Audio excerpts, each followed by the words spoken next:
손흥민의 아버지 손흥정 감독은 한때 장래가 기대되던 한국 프로축구 선수였습니다. 그런데 경기 중에 아킬레스건 부상을 당하게 되며 갑작스레 선수 생활을 은퇴하게 되자 살 길이 막막해졌습니다. 선수 생활 중간에 사회로 나온 그가 할 수 있는 일은 많지 않았습니다. 당시 그는 막노동, 헬스 트레이너, 건물 관리인과 같은 그가 몸으로 때우며 할 수 있었던 두세 가지 힘든 일을 동시에 해가며 힘겹게 가족의 생계를 이어갔는데, 그럼에도 그들 가족은 한때 컨테이너 상자 안에서 살았어야 할 정도로 생활이 극도로 어려웠습니다. 하지만 없는 살림에도 아들 손흥민이 축구에 관심을 보이자 그는 가진 돈을 모두 털어 훈련 장비들을 싣고 다닐 수 있도록 비가 줄줄 새는 오래된 프라이드 한 대를 구입했고, 자신은 구멍난 양말을 기워서 신고 다닐 정도였지만 어떻게 구했는지 아들 손흥민을 위해서는 항상 가장 좋은 축구화와 운동복 그리고 훈련 장비들을 마련해 주는 것도 모자라 손흥민은 그런 아버지와 훈련을 하면서 평생 부수적인 일들, 그러니까 축구장에 떨어진 돌을 줍는다든지 축구공이나 콩 같은 훈련 도구들을 옮기는 일을 해본 적이 없습니다. 그런 건 모두 아버지 손흥정 감독이 했고, 그래서 손흥민은 오로지 축구 훈련에만 온전히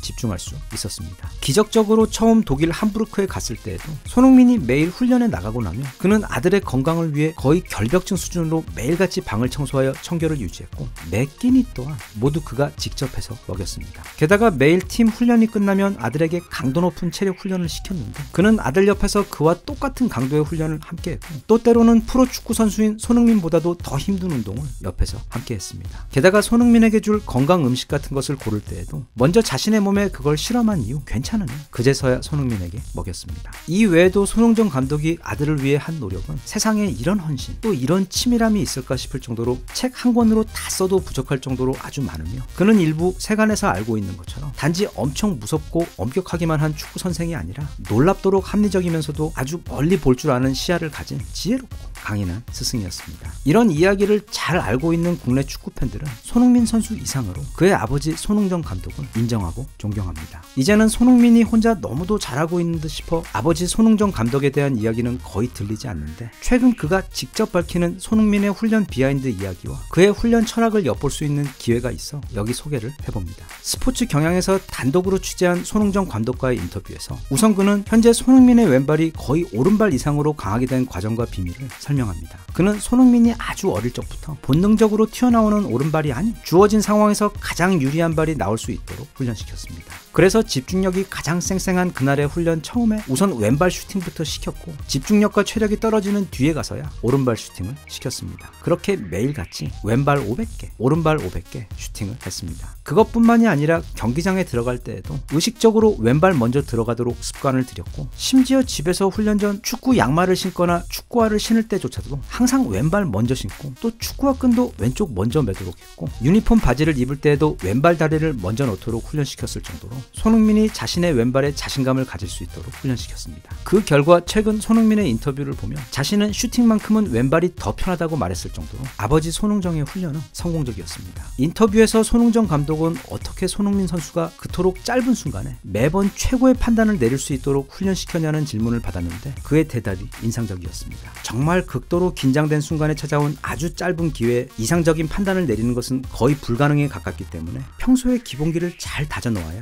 결정적인 순간에 반사적으로 최고의 판단과 몸짓이 나온다고 설명하며, 그러기 위해서는 훈련 못지않게 휴식도 중요하고, 또 운동선수에게 좋지 않은 나쁜 음식은 아예 쳐다도 보지 않으며, 무엇보다 오로지 운동에만 집중할 수 있도록 외부의 관심사를 철저히 차단할 수 있어야 하는데, 그래서 손흥민은 그날의 훈련을 마치고 일단 숙소에 들어오면 절대 숙소 밖으로 나가지 않는다고 해서 숙소 귀신이라는 별명까지 얻게 되었다고 밝혔습니다. 그는 기본기에 대해 좀 더 강조하며 설명을 이어갔는데, 그가 생각할 때 축구를 배운다는 것은 기본기를 배우는 아주 오랜 여정일 뿐이라고 설명하며, 손흥민 선수도 축구 기본기를 습득하는 데에만 무려 7년을 온전히 투자했다고 말했을 정도로 아버지 손흥정 감독의 축구 훈련 이야기는 그 모든 중심에 기본기의 중요성이 자리 잡고 있었습니다. 끝으로 훈련에서 가장 중요한 게 뭐냐고 묻는 기자에게 그는 자신의 아들이 축구만 잘하는 축구 기계가 되는 것을 원하지 않았다며, 축구장 밖에도 넓은 세상과 게임이 있으며 축구 이전에 겸손과 감사함을 아는 바른 인간이 되어야만 성공적이고 행복한 삶을 살 수 있으며, 또한 그래야만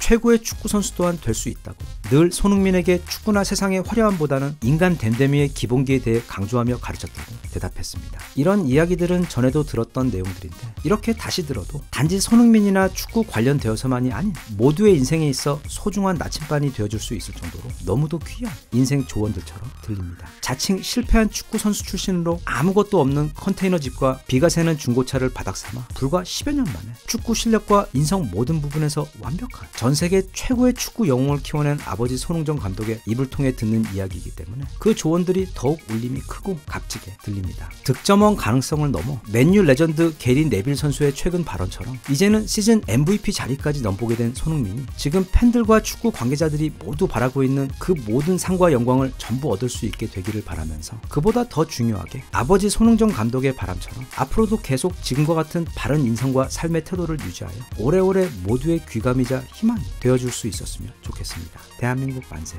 감사합니다.